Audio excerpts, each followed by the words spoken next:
Student, I am Lakshman Chaudhary. Today topic is inclined plane, chapter number 3. ये हमने part first में explain किया था. हमारा चैप्टर नेम था मशीन में हमने लोड पढ़ लिया, एफर्ट पढ़ लिया, एफिशिएंसी पढ़ ली, वर्क आउटपुट, वर्क इनपुट, ये सब का हमने रिलेशन पढ़ लिया सबके साथ. एफर्ट क्या होता है, लोड क्या होता है, एफिशिएंसी क्या होता है, मैकेनिकल एडवांटेज क्या होता है, वेलोसिटी रेशियो क्या होता है, ये सब हमने वहाँ से पढ़ लिया था. अब हम इंक्लाइन प्लेन के बारे में पढ़ते हैं. इंक्लाइन प्लेन एंड गियर्स हमारा नेक्स्ट टॉपिक है इसी चैप्टर का, इंक्लाइन प्लेन एंड गियर्स. तो इंक्लाइन प्लेन क्या होता है? एक इंक्लाइन प्लेन की अगर बात करें तो कुछ इस प्रकार से समझिए. अगर किसी भी बॉडी को मैं थीटा एंगल से, इसके थीटा एंगल से राइट एंगल का ले रहे हैं, यहाँ से सी अगर देखें, आपको बताएं राइट एंगल का अगर हम सी देखें तो राइट एंगल का ये वाला एंगल मैंने थीटा ले लिया. अब इस वाले जो एसी है मेरा जो है का मुझे प्लेन जनरेट करना है एच आई पर. ये शुरू क्या होगा, ये इस प्लेन पर मैंने इस पर एच आई पर एक प्लेन जनरेट कर लिया. वो क्या है मेरा एसी, और उस एसी तक का लेंथ मैंने क्या मान लिया, मैंने स्मॉल एन मान लिया, स्मॉल एन. ठीक है बेटा. और बीसी मैंने मान लिया क्या, हाइट, जो मेरी सरफेस से जो बेस है उस बेस से जो है सी काउंट का हाइट है. ठीक है बेटा. और थीटा एंगल क्या हो गया, जो बॉडी उस प्लेन पर रखी है वो कितने एंगल से रखी है, थीटा एंगल से ये बात है. ठीक है. इस प्रकार से अब इस बॉडी का इंक्लाइन प्लेन पर मुझे मैकेनिकल एडवांटेज निकालना है, वेलोसिटी रेशियो भी निकालना है, और मुझे एफिशिएंसी भी निकालना है, मैकेनिकल एडवांटेज को बताना है. अगर जिससे बोर्ड में एक नंबर में क्वेश्चन आ जाता है कभी कभी कि अगर मेरे साथ हाइट अगर किसी की डिक्रीज कर जाए इंक्लाइन प्लेन पर तो उसका एफर्ट डिक्रीज होगा या इंक्रीज होगा, तो ऑलवेज डिक्रीज होगा. क्या होगा, सॉरी, मैकेनिकल एडवांटेज क्या होगा, डिक्रीज होगा. ऐसे ठीक है, बताएंगे. इसमें हम साथ के साथ जो बोर्ड में आते हैं जिन क्वेश्चनों की पॉसिबिलिटी बनती है, तो ये क्वेश्चन आ सकता है टाइप के बोर्ड में, या ये न्यूमेरिकल आ सकता है टाइप के बोर्ड में. हम वो न्यूमेरिकल्स टोटल साथ के साथ फॉर्मूला से चले जाएंगे और एक टाइप के दो टाइप के न्यूमेरिकल सॉल्व कराऊंगा, फिर उसके बाद एक्सरसाइज को देखेंगे. तो फर्स्ट पॉइंट अगर देखें, अगर देखें यहाँ से इंक्लाइन प्लेन की, तो an incline plane is a kind of simple machine whose mechanical advantage always greater than 1. इसका क्या मतलब है कि कब कोई भी बॉडी या कोई मशीन अगर इंक्लाइन प्लेन पर रखी है, कोई भी मशीन के क्वेश्चन आया है बोर्ड में, एमसीक्यू में आया है कि यदि कोई बॉडी इंक्लाइन प्लेन पर रखी है तो उसका जो मैकेनिकल एडवांटेज जो होता है वो ऑलवेज ग्रेटर देन होता है 1 से. हमेशा किससे बड़ा होगा, 1 से बड़ा होगा. मैकेनिकल एडवांटेज का जो भी वैल्यू आएगा, न्यूमेरिकल वैल्यू आएगा, मैग्नीट्यूड आएगा, वो 1 से बड़ा आएगा. ठीक है बेटा. अब देख लेते हैं कुछ कैसे आएगा, वो हम प्रूव करके देखते हैं. इंक्लाइन प्लेन पर ये केस आप लोगों को समझ में आ गया होगा कि हमें जो मैकेनिकल एडवांटेज जो लाना है ग्रेटर देन 1 लाना है. क्या लाना है, ये लाना है. और हमें इसका एटा बीटा सीटा सब कुछ हमें इसमें निकालना है. अब देख लेते हैं बेटा, find detail of incline plane. ये मेरा इंक्लाइन प्लेन यहाँ पर बॉडी मैंने रख दी, और अब इस बॉडी को थोड़ा इसे एक्सप्लेन कर देता हूँ, घर को से देखिएगा. तो ये कोई बॉडी इंक्लाइन प्लेन पर रखी है थीटा एंगल से यहाँ पर. इस पर इधर की साइड में मेरा क्या लगा, एफर्ट लगा. मैं ऐसे एफर्ट लगा रहा हूँ. नीचे की क्या लगा रही बॉडी, लोड लगा रही है. क्या लगा रही है, लोड. ऐसे लगा रही है. इधर की साइड में एफर्ट लग रहा है, इधर की साइड में लोड लग रहा है, और नीचे की साइड में लोड लग रहा है, और इधर की साइड में एफर्ट लग रहा है. अब नीचे की साइड में लोड लगेगा तो ये भी मेरा बनता है फोर्स.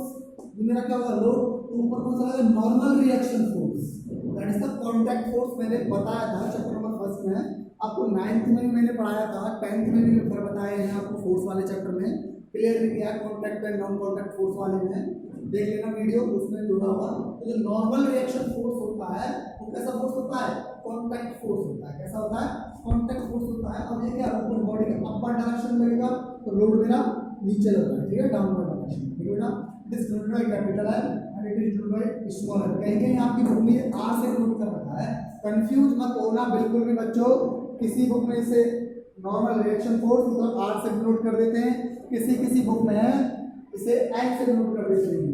जो न्यूटन चल रही है आपकी क्लास 10th में, इसमें आर से है, सेलिना में पिछली बार चली थी इसमें एन से. कोई टेंशन वाली बात नहीं है. ओके. अब इसके बाद यहाँ पर अगर मैं देखूंगा ये मेरा सेंटर हो गया बॉडी का, ये बॉडी का सेंटर हो गया, तो इस सेंटर से ये मेरा एंगल कितने का बनेगा एल साइन थीटा, क्योंकि साइड में थीटा एंगल से लोड लग रहा होगा तो एल साइन थीटा, ये कैसा लग रहा होगा एल कॉस थीटा, इसे बोलते हैं कंपोनेंटिंग। क्या बोलते हैं कंपोनेंटिंग करना।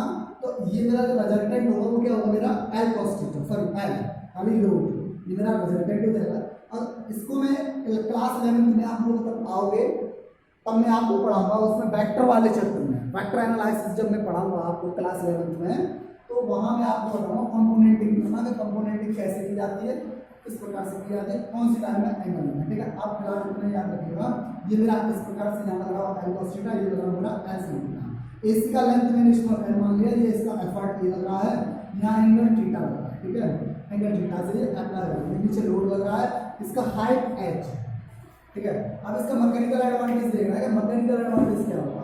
अब एक बात बताइए कि ये वाला जो फोर्स होगा क्या इस फोर्स के बराबर होगा? भाई बिल्कुल होगा, N is equal to L, क्योंकि अपोजिट फोर्स है, ये क्या है अपोजिट फोर्स है। जैसे कि मैं इस बॉडी को ऐसे पकड़ लूं, ऐसे ही कोई बॉडी है, इसमें नीचे उतना ही लोड को मैंने नीचे L लगा दिया, उतना ही उस बॉडी के ऊपर अपना नॉर्मल रिएक्शन फोर्स जनरेट कर दिया, R या N जो भी है। ठीक है, तो मैंने आप बताइए कि ये वाला जो फोर्स लग रहा होगा नॉर्मल रिएक्शन फोर्स इसके बराबर होगा? अगर बिल्कुल होगा, न्यूटन अगर बात हो रही है तो क्या होगा, बिल्कुल इक्वल होगा। तो यहाँ से फर्स्ट इक्वेशन मेरी जनरेट हो जाएगी n equals to l, first equation क्या जनरेट हो जाएगी n equals to l।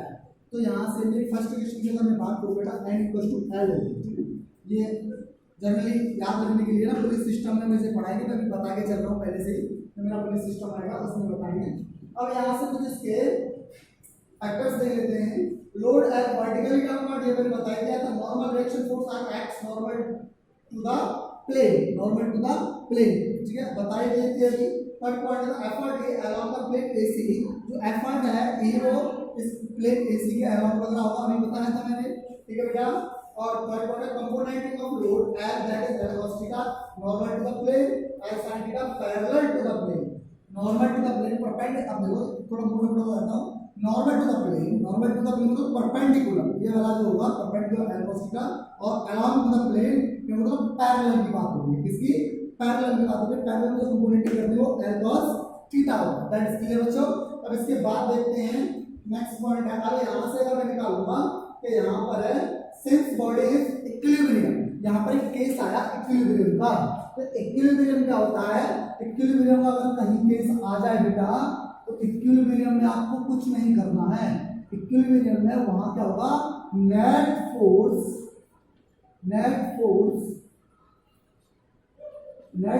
Will be zero. ये क्या है, एफर्ट लोड और ये सब तुम देख रहे हो normal reaction, that is force. ये फोर्स की तो टाइप है, यहाँ पर net force will be zero. उससे बोलूंगा उस वाली कंडीशन को क्या बोलूंगा, वो कंडीशन किस कौन सी जनरेट हो जाती है, इक्विलिब्रियम का केस जनरेट हो जाता है। इसका केस जनरेट हो जाता है, इक्विलिब्रियम का केस जनरेट हो जाता है। तब इक्विलिब्रियम में बॉडी होगी तो नॉर्मल रिएक्शन फोर्स किसके बराबर, L cos theta, normal reaction force किसके बराबर, एल cos थीटा, और ई मेरा किसके बराबर, एल sin थीटा। ये वाला फोर्स होगा उसके बराबर और ये वाला फोर्स होगा किसके बराबर। तो यहाँ से दोनों इक्वेशन जनरेट कर दीजिए फटाफट। r या n इक्वल्स टू r ले लीजिएगा, कंफ्यूजन होगा आपको r में, n में r equals to l cos theta, और आपका बेटा ये एफर्ट जो होगा मेरा l sin थीटा, क्या होगा l sin थीटा। यहाँ तक मेरा क्लियर हो रहा है। अब इसके बाद अगर मैं बात करूँगा distance moved by effort D AC equals to L, the usual distance moved by the load L is dl equals to DC बराबर equals to H। तो मैकेनिकल एडवांटेज क्या होगा इस बॉडी का, मैकेनिकल एडवांटेज समझ लें। यहाँ से यहाँ का डिस्प्लेसमेंट या डिस्टेंस क्या है, H है।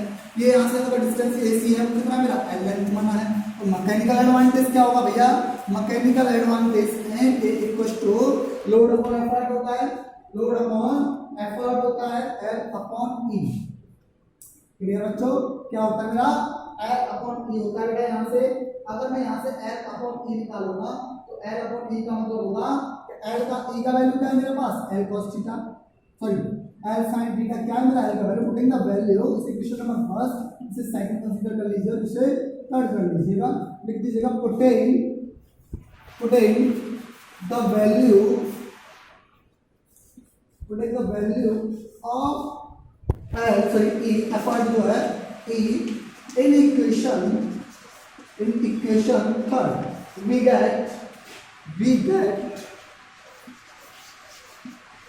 गेट यहाँ से आप लोग देखोगे तो मैकेनिकल एडवांटेज का क्या हो जाएगा, यहाँ से यह केस मैकेनिकल एडवांटेज का बच्चों ये निकल के आ जाएगा L upon L sine theta, L upon L sine theta, L से एल कर लेगा mechanical advantage equal to 1 upon sine theta.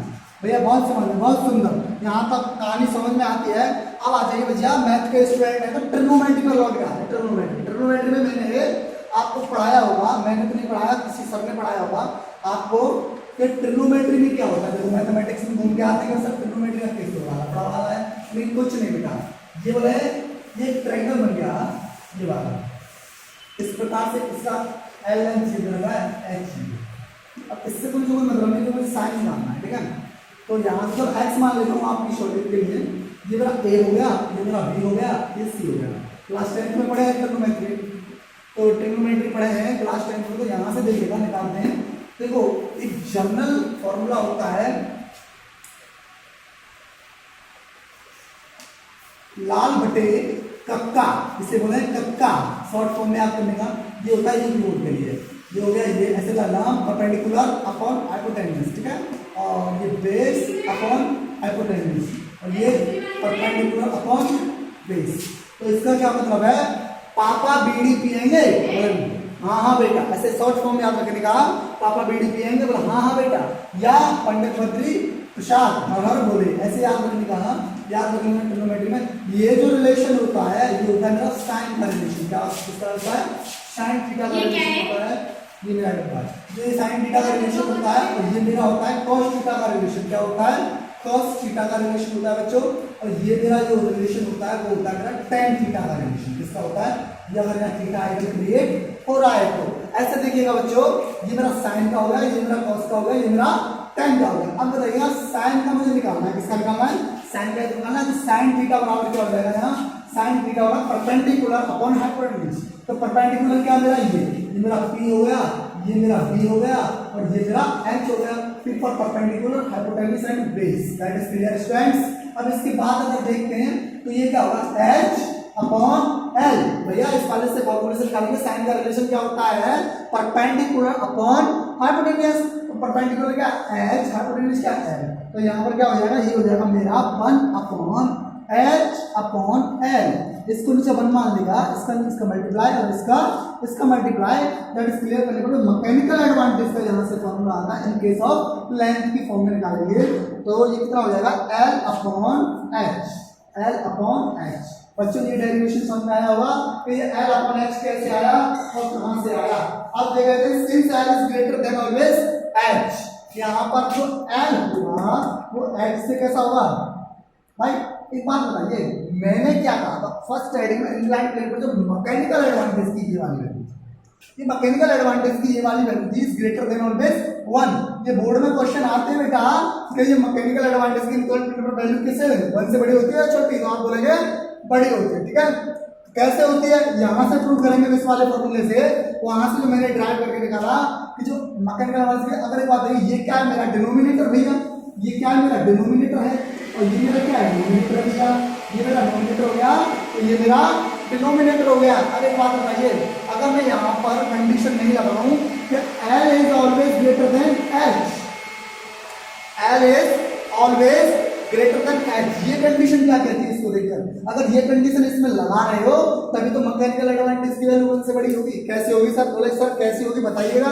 मैंने भैया देखो ऐसे होगी कि जिस फ्रिक्शन का डिनोमिनेटर छोटा हो और डिनोमिनेटर बड़ा हो, सर डिनोमिनेटर बड़ा हो तो वैल्यू किसमें आती है, ऑलवेज 1 से बड़ी आती है, पॉजिटिव। किसमें आएगी, पॉजिटिव आएगी। जैसे ऐसे देखिएगा कि अगर मान लो चलो आपने यहाँ पर इस कंडीशन के अकॉर्डिंग बात करें कि एल का वैल्यू ले लिया 4 और एच का वैल्यू ले लिया आपने 2। अब डिवाइड देना भैया, डिवाइड दिया तो कितना आया 2 आया, तो 1 से बड़ा या 1 के बराबर हो सकता है, 1 से छोटा कभी नहीं होगा। इस वाली कंडीशन से मैं कह सकता हूँ दावे के साथ। अगर मान के चलो यहाँ पर एच का वैल्यू बड़ा हो जाता है, मैं बता दूं फॉर एग्जांपल कि सर हुआ कैसे, ऐसे देखो कि सपोज दैट यहाँ एच का वैल्यू ले लिया मैंने 4 और अब एल का वैल्यू ले लिया मैंने 2, तो ये दोनों वैल्यूज यहाँ पुट करके देना, तो कितना हो जाएगा 2/4। अब देना भैया पॉइंट लगाएंगे 0.5, 5 चौका 20, तो 0.5। अब देखिए 1 से छोटा है बड़ा है भैया, 0.5 है, आधा है, 1/2 है, तो क्या होगा 1 से छोटा हो गया, तो ये वाली कंडीशन क्या हो जाएगी फॉल्स। That is clear. अगर मैकेनिकल एडवांटेज इंक्लाइंड प्लेन पर 1 से ग्रेटर है तो क्या है कंडीशन क्या होगी, L is always greater then H। Understand students. Next product ये देखते हैं बेटा, इसके बाद आता है मेरे पास, यहाँ तक क्लियर हो जाता है, तो यहाँ से क्या होगा, ये मेरी वैल्यू यहाँ से सेटिस्फाई हो गई, तो यहाँ से हो जाएगा mechanical advantage is always greater than 1। Clear student? Okay, यही मुझे प्रूव करना था इंक्लाइंड प्लेन पर। अब नेक्स्ट पॉइंट देखते हैं, इसी में velocity ratio and inclined plane. तो वेलोसिटी रेशियो के साथ क्या रिलेशन होगा इंक्लाइंड प्लेन का? यानी भैया बहुत सिंपल है, लेकिन कैसे वेलोसिटी रेशियो क्या होता है, DE/dl। देखिएगा यहाँ से देखते हैं वेलोसिटी का, वेलोसिटी रेशियो ऐसे देखिएगा, वेलोसिटी रेशियो इक्वल टू क्या होगा, DE/dl। क्यों भैया, ये क्या है, एफर्ट डिस्प्लेसमेंट ऑफ एफर्ट और डिस्प्लेसमेंट ऑफ लोड, यही तो होता है भाई। दोनों का अगर मैं निकालूंगा तो यही तो रिलेशन आया था पीछे वाली वीडियो में, पार्ट फर्स्ट में पढ़ाए थे, तो हमारे पास क्या आया था, यही तो आया था प्रूव ओवर DE/dl। ठीक है बेटा। अब यहाँ से DE का वैल्यू क्या है, यहाँ से अगर देखिएगा DE का वैल्यू अगर निकालें, डिस्प्लेसमेंट ऑफ, ये क्या मेरा एफर्ट ही तो है, और ये मेरा क्या होगा लोड। इस प्रकार से तो AC/BC, अरे भैया AC/BC, तो AC/BC भी मैं इसे लिख सकता हूं, तो velocity ratio equal to AC/BC। यहां पर AC और BC का वैल्यू पुट करेंगे, AC और BC का वैल्यू पुट करने के बाद क्या आ जाएगा, ये आ जाएगा मेरे पास वेलोसिटी रेशियो का वैल्यू पुट करने के बाद AC का वैल्यू L और BC का वैल्यू H। क्लियर बेटा, L/H। ये भी मेरा क्या मैकेनिकल एडवांटेज का है, बहुत सुंदर बात है भैया। ये भी मेरा मैकेनिकल एडवांटेज, कहने का मतलब क्या है, जो mechanical advantage is always equal to velocity ratio in for inclined plane. अब बेटा एफिशिएंसी की मैं बात करूं तो एफिशिएंसी का केस क्या होगा, ईटा इक्वल टू क्या होता है, mechanical advantage upon velocity ratio. Mechanical advantage upon velocity ratio general formula होता है ईटा का, एफिशिएंसी पढ़ाए हैं हमने आपको। तो mechanical advantage upon velocity ratio, तो यहां से मैकेनिकल एडवांटेज का वैल्यू पुट करोगे क्या, L/H, L/H divided by L/H। दोनों का सेम है बेटा, ये क्या हो जाएगा, टर्मिनेट हो जाएंगे। तो टर्मिनेट होने के बाद जो ईटा आएगा वो ऑलवेज क्या आएगा, 1। क्या आएगा, 1। ठीक है, ईटा का वैल्यू क्या आ गया, 1। इसका क्या मतलब है, ये जो एफिशिएंसी होगी वो क्या होगी, क्या वैल्यू ऑलवेज 1 होगी। तो नेगलेक्टिंग फ्रिक्शन, तो इसी को फ्रिक्शन होगी उसे नेगलेक्ट कर देंगे। तो इसका क्या मतलब है, इसका ये मतलब हो गया बेटा, hence the efficiency is less than 1 और 100%। ठीक है। इसके बाद नेक्स्ट होगा गियर। गियर का गियर क्या होता है, तो ये चलो एक क्वेश्चन है आपके लिए, अगर किसी भी इंक्लाइंड प्लेन पर ये वाला एंगल क्या कर दिया जाए, आपका डिक्रीज कर दिया जाए, क्या कर दिया जाए, डिक्रीज कर दिया जाए, ये जो angle of inclination for given height decrease then effort, क्या होगा बेटा, अगर हाइट डिक्रीज, सॉरी एंगल नहीं, हाइट अगर डिक्रीज कर दिया ये वाली, तो एफर्ट क्या होगा, डिक्रीज होगा या इंक्रीज होगा या जीरो होगा या नन ऑफ दीज। 4 ऑप्शंस दिए मैंने आपको, ये बोर्ड में आया हुआ क्वेश्चन है बेटा, 1 मार्क्स में एमसीक्यू में। अगर किसी भी इंक्लाइंड प्लेन पर कोई मशीन रखी और उसका हाइट क्या कर दिया जाए, डिक्रीज कर दिया जाए, तो उसका जो एफर्ट है, मैकेनिकल एडवांटेज की अगर बात करें तो वो तो अलग केस बन जाएगा, एफर्ट की बात करें वो अलग केस बन जाएगा।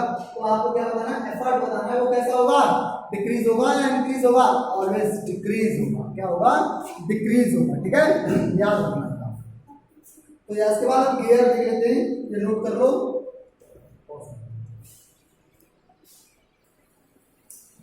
गियर, नेक्स्ट टॉपिक हमारा गियर। गियर क्या होता है, आप सब लोग जानते होंगे गियर होता है कि आपने डेली लाइफ में देख लो, बाइक चला रहे हो तब भी आप गियर डाल रहे होते हो, कोई कार वगैरह चला रहे हो तब भी आप गियर डाल रहे होते हो, या कोई ट्रक वगैरह चला रहे होते हो तब भी आप गियर डाल रहे होते हो। तो कोई मशीन आप चला रहे होते हो तो उसका उसमें सिस्टम होता है गियर सिस्टम। क्या होता है, गियर सिस्टम, गियर सिस्टम का यूज क्या होता है उस मशीन में, गियर सिस्टम का ऐसा यूज होता है, वो गियर सिस्टम क्या होता है, अगर आप बाइक चला रहे हो या आप कार चला रहे हो तो गियर सिस्टम क्या करेगा, उसकी स्पीड को या तो डिक्रीज करेगा या इंक्रीज करेगा, ये दो कंडीशन क्रिएट होंगी। ये क्या करेगा, it's a well known as that the rolling needs less effort than sliding, therefore whenever we need to transfer the rotatory motion from one body to another in order to reduce effort, a device or a machine is required called gear system. This gear is a wheel with teeth around its rim.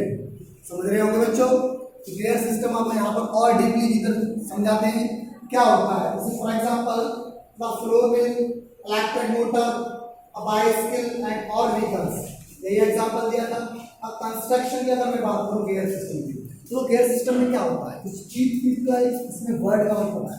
तो gear system में क्या है कि उसमें क्या होता है, एक रिम टाइप में है, इस प्रकार से मेरा कुछ एंटी क्लॉकवाइज रोटेशन हो रहे होते हैं किसी न किसी के, ड्राइविंग गियर और ड्राइविंग गियर, 11 टीथ और एंटी क्लॉकवाइज मोशन आपके चैप्टर में दे रखा है ये वाला टॉपिक, और एंटी क्लॉकवाइज रोटेशन, और जो होगा ड्राइविंग गियर 22 टीथ वाला।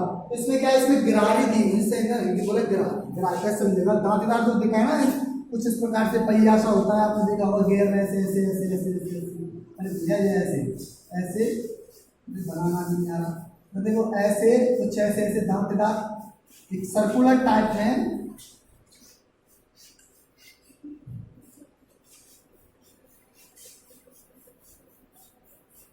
ऐसे ऐसे कुछ सर्कुलर टाइप में आपने देखा होगा, कुछ ऐसा सिस्टम देखा है, इसे बोल रहे होते हैं क्या, गिरारी, इसे बोल रहे होते हैं गिरारी, ऐसे देखिएगा, ठीक है।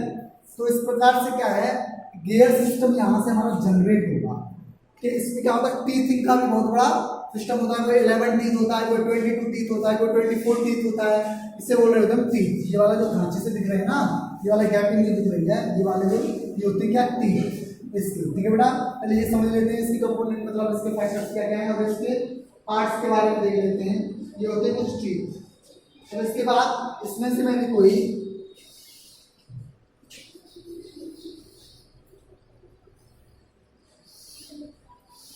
ऐसे एक एक्सल निकाल के हमारे से बोल रहे होते हैं क्या, एक्सल बोल रहे होते हैं ना। अब मान के चलो एक और गिरारी मैंने इसके ऊपर लगा दी, इसमें ये वाले दांते फंसा दिए ऐसे,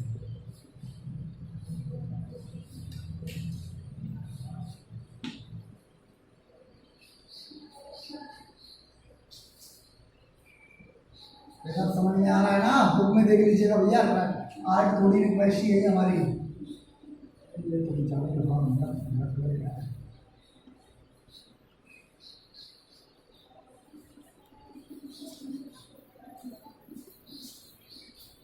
और कर लीजिए बेटा, गियर सिस्टम में ये क्या है, मेरे इस प्रकार से सॉकेट्स ये दे रखे हैं, ये इसके टीथ, इसे क्या बोलेंगे, टीथ, इसे बोलेंगे टीथ, ठीक है।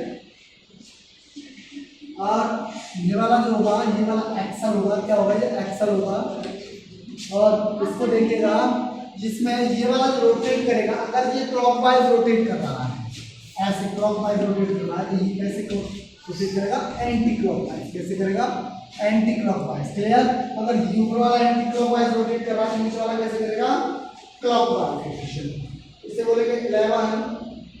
इसमें से करके 11 हो गए, इसमें कुछ कम है या ज़्यादा पता नहीं कितने, 1 2 3 4 5 6 7 8 9, इसमें 9 है, ऐसे 11 टीथ वाला होता है और 22 टीथ वाला होता है। ये क्या होता है कि पेयर में चल रहा होता है, अगर यहाँ 22 और यहाँ 11 होना चाहिए, ठीक है, ऐसे चल रहा है, तो उसी प्रकार से इसका रोटेशन फिक्स किया जाता है, तो इसे बोलेंगे ड्राइविंग गियर, इसे क्या बोलेंगे, ड्राइविंग गियर, ठीक है। ये क्या होंगे, ड्राइविंग गियर होंगे। ये अगर एंटी क्लॉकवाइज, ये कैसा है, एंटी क्लॉकवाइज रोटेट कर रहा है, एंटी क्लॉकवाइज अगर रोटेट कर रहा है, तो ये कैसा करेगा, क्लॉकवाइज, कैसा करेगा बेटा, क्लॉकवाइज, क्लियर बच्चों। इसके बाद नेक्स्ट इसी में हम इसका पूरा समझ लेते हैं, बुक में आप पढ़ लीजिएगा इस सारे टॉपिक को। अब देखते हैं principle of gear system, man important, इसी के लिए निकाला था। ये क्या एक सर्कुलर टाइप में तो है, ये क्या है, एक सर्कुलर टाइप नहीं तो है, हम यहाँ से निकालते थे प्रिंसिपल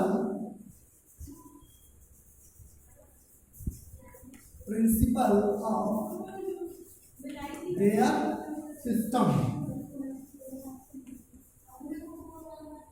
इसके ऊपर बोर्ड में बेटा न्यूमेरिकल्स आते हैं, डेरिवेशन की है कि what is the principle of gear system and drive the formula आएगा, मैं बताऊंगा क्या होगा।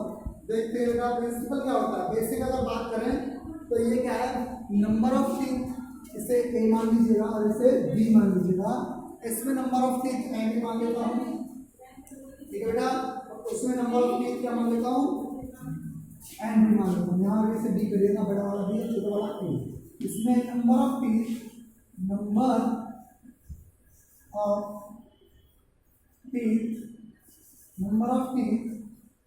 मान लेता हूँ ना एन ए, ठीक है। यहाँ इसके नंबर ऑफ टीथ मान लेता हूँ बेटा, नंबर ऑफ टीथ यहाँ मान लेंगे एन बी, क्या मान लिया, एन बी मान लिया, कंसीडर कर लिया। अब एक बात है, सर्कमफेरेंस ऑफ सर्कल का फॉर्मूला क्या होता है, 2 पाई आर है, इसका रेडियस सेंटर मान लिया ये सेंटर ही तो होगा, इसका रेडियस मान लिया आर, इसका भी मान लिया आर, ठीक है। R A and R B यहाँ पे लिख देते हैं, आर बी और ये होगा मेरा आर ए। तो मेरा रेडियस देख लेते हैं, रेडियस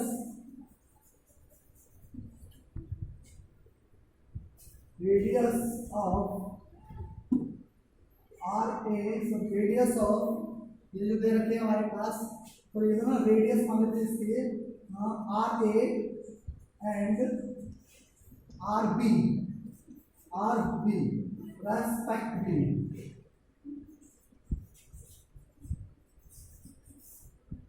ठीक है बेटा, रेस्पेक्टिवली, ठीक है। लगातार मान लिया कि जो आर ए है वो इसका रेडियस हो गया और ये आर बी जो है वो किसका रेडियस हो गया, इस वाले का रेडियस हो गया। अब देखते हैं बेटा सर्कमफेरेंस ऑफ सर्कल का फॉर्मूला क्या होगा। अगर मैं यहाँ से निकालूं तो क्या होगा, इनवर्स स्प्लिटिंग अगर बात की जाए व्हील की तो क्या होगा, ये ऐसा व्हील ही, तो जब ऐसा व्हील मान के चलो तो इसका निकालेगा 2 पाई आर ए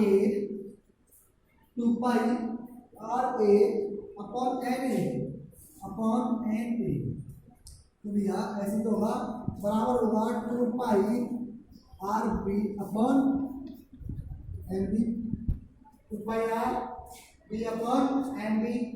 अब देखिएगा यहाँ से 2 पाई से 2 पाई टर्मिनेट हो जाएगा, यहाँ से अगर मैं निकालूंगा तो कितना हो जाएगा, R A upon N B, sorry R B equal to N A upon N B, ये मेरा रिलेशन आ गया, ठीक है। यहाँ से इस वाले रिलेशन से इसमें बहुत सारे न्यूमेरिकल सॉल्व करेंगे हम, ज़्यादा टाइम नहीं लगेगा पार्ट 3 में। तो इसके बाद यहाँ से मेरा रिलेशन आ गया, रिलेशन आने के बाद अगर बी ए बराबर बी बी हो जाए तो क्या होगा, निकालिएगा। स्पीड अगर इसकी इक्वल हो जाए, कंडीशन क्रिएट होती चली जाएंगी, if speed is equal, that is B A, इसकी स्पीड थी वो कितनी थी, बी ए मान लेता हूँ, इसकी स्पीड थी बी बी, तो B A equal to B B, तो क्या होगा, बी ए बराबर बी बी होगा, तो यहाँ पर निकाल दीजिएगा 2 पाई आर ए या 2 पाई, इसका निकाल लिया बी ए स्पीड के साथ अगर रिलेशन निकालोगे तो रिलेशन कैसे निकालोगे, तो यहाँ पर एक ऐसे दिखेगा, देखो हर पॉइंट को भीतर डीपली समझ में चलना। ये क्या है आपका बुक में नहीं दे रखा है, लेकिन आप भीतर से सब कुछ समझ के चलें, क्लियर करके चलें। ये क्या है, कुछ न्यूमेरिकल्स बनेंगे इस टाइप के, ठीक है। एक सर्कुलर ही तो है, कोई भी मैं व्हील लूंगा तो इस टाइप में होगा, सर्कुलर टाइप में। ये इसका क्या होगा, रेडियस होगा, ठीक है। और ये क्या हो गया, ये पूरा एंगल कितने का होगा बेटा, भैया 360 का होगा। अगर रेडियन में होगा तो 2 पाई, और पाई का वैल्यू 180 होता है बेटा, पाई का वैल्यू 180 होता है, तो 2 × 80 तो 360 होगा, तो पूरा एंगल कितने का होगा, 360 का होगा। अगर बॉडी यहाँ पर तो ऐसे रोटेट होकर यहाँ पर आएगी तो उसकी वेलोसिटी मान लेंगे v, तो कितना क्रिएट करेगी, वो करेगी 2 पाई आर, कितना 2 pi are v equal to नहीं है बेटा, वेलोसिटी कंसीडर किया है वहां पर वो कितना करेगी 2 पाई आर करेगी। तो 2 पाई आर यहाँ से लगेगा मतलब नंबर ऑफ टर्न्स, कितना नंबर ऑफ टर्न्स मुझे पता है कि कितनी बार रोटेट कर रहे हैं 2 पाई आर। तो यहाँ से इस वाले के लिए अगर आप निकालोगे तो इस वाले के लिए क्या हो जाएगा 2 pi R A, 2 pi R A N A, ठीक है बेटा एन ए, ठीक है। अब इसके बाद ये बात करें तो ऐसे ही इसके लिए हो जाएगा। तो यहाँ पर वैल्यू पुट करोगे तो वैल्यू पुट करने के बाद क्या आ जाएगा 2 pi R A N A equal to 2 pi R B N B. यहाँ पर 2 पाई से 2 पाई मेरा क्या हो जाएगा टर्मिनेट हो जाएगा। तो आर बी अपॉन यहाँ से 2 पाई से N A upon N B upon R B upon R A. तो यहाँ से 2 पाई से 2 पाई चला गया भैया, तो इसका रेशियो निकाल दो। आर वाले टर्म के साथ R A upon R B, R A upon R B is equal to N B upon N A is equal to N B upon N A. Relation में और नंबर ऑफ केस में ये relation आएगा। सही बात भाई, इस तीनों वैल्यू क्या आ रही है बराबर आ रही है। तो यहाँ से एन ए एन बी का value R upon R B का वैल्यू क्या है एन अपॉन एन बी। तो इस रिलेशन को क्या लिख सकता हूँ भैया, इस वाले रिलेशन को लिख लीजिएगा। ये हो जाएगा मेरे पास R A upon R B is equal to N A upon N B upon N A equal to small N B upon N E. ये मेरा मोस्ट इंपोर्टेंट रिलेशन है, इसको याद रखिए बच्चों को, अगर बोर्ड में ये आ भी जाता है। क्लियर। अगर मैं इसकी बात करूं वेलोसिटी रेशियो, नेक्स्ट टॉपिक है velocity ratio V R. V R की अगर बात करें तो वी आर क्या होगा यहाँ देखिएगा वेलोसिटी रेशियो। वेलोसिटी रेशियो का फॉर्मूला तुम्हें पीछे पढ़ा होगा, मैंने पार्ट फर्स्ट में बताया था। Frequency of driving air N A and frequency of driving air N B. कहने का मतलब यहाँ पर होगा N A upon N B.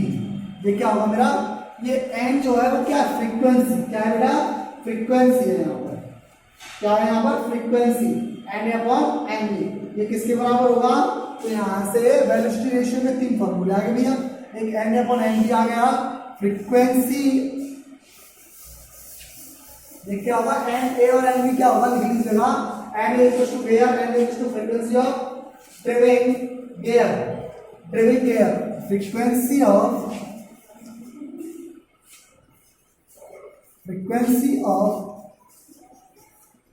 ड्रिविंग air.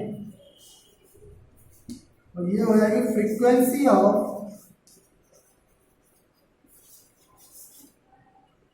Driving air. ठीक है बेटा, ये यहां तक क्लियर होता है ड्राइविंग एयर एन बी। तो ये वाला रिलेशन निकाल के तो एन ए ये किसके बराबर आ रहा है, वहां से देखा 3 बार, वहां से वो आ रहा है निकल के R A upon R B. इसको मैं क्या लिख सकता हूँ वेलोसिटी रेशियो को, velocity ratio equal to N A upon N B equal to R B होगा sorry R A upon R B is always equal to N B upon N A ना B होगा बेटा, ये देख लीजिएगा। और यहाँ हो जाएगा मेरे पास N B upon N B upon N ए।